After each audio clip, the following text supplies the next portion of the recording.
অৰুণোদয় আঁচনিক লৈ উত্তাল ডুমডুমাৰ বৰডুমছা মহংগাঁও। অৰুণোদয় আঁচনিৰ পৰা বঞ্চিত মহিলাৰ ৰাজহুৱা প্ৰতিবাদ। ৰাজ্যবাসীয়ে ৰঙৰ উৎসৱ ফাকুৱা উদযাপনৰ সময়তে বৰডুমছা মহংগাঁৱত অৰুণোদয় আঁচনিৰ পৰা বঞ্চিত মহিলাই অনুষ্ঠিত কৰে ৰাজহুৱা সভা। অসম চৰকাৰ আৰু স্থানীয় বিধায়কৰ বিৰুদ্ধে বিভিন্ন শ্লোগানেৰে প্ৰতিবাদ সাব্যস্ত কৰে মহিলাসকলে।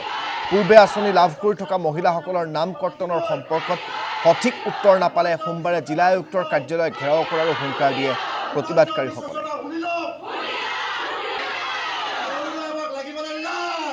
চাওক, আমি কৃষক মুক্তিৰ ফালৰ পৰা এটা ষ্টেণ্ড ক্লিয়াৰ কৰি দিছো যে অসমৰ মুখ্যমন্ত্ৰীয়ে কোৱা লিখীয়া প্ৰতি ঘৰ ৰেচন কাৰ্ড থকা অসমীয়া পৰিয়ালৰ এগৰাকীক অৰুণোদয় আঁচনি দিবতো লাগিব। এই কথাটো একেবাৰে বাধ্যতামূলক কৰিব লাগে।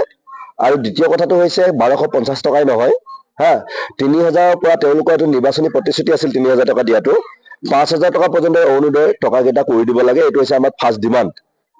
ঠিক সমান্তৰালভাৱে বৃদ্ধ পেঞ্চনৰ কথাটো একেই, 250 টকাৰ পৰা 5000 টকালৈকে কৰি দিব লাগে, কাৰণ আই মাতৃসকলৰ একেবাৰে ইনকমৰ চ'ৰ্চবিলাক একেবাৰে নাই।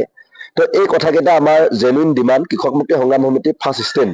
দ্বিতীয় কথাটো হৈছে গাঁৱে গাঁৱে যিটো কাম আচলতে পঞ্চায়তৰ ছেক্ৰেটেৰী, পঞ্চায়তৰ যিবিলাক ৱৰ্কাৰ তেওঁলোকে পে দি মানে দৰমহা দি ৰাখিছে, তেওঁলোকে কৰিব লগা কাম এটা ৱাৰ্ডে ৱাৰ্ডে কিছুমান বদমাচি 2 নম্বৰী আৰু তেওঁলোকে কিছুমান দালাল, অৰুণোদয় দিয়া কিছুমান দালালৰ জৰিয়তে যিটো কাৰবাৰ কৰিবলৈ বিচাৰিছে, যাৰ জৰিয়তে ৱাৰ্ডে ৱাৰ্ডে গাঁৱে গাঁৱে একদম কাজিয়া লগাবৰ কাৰণে উঠি পৰি লাগিছে।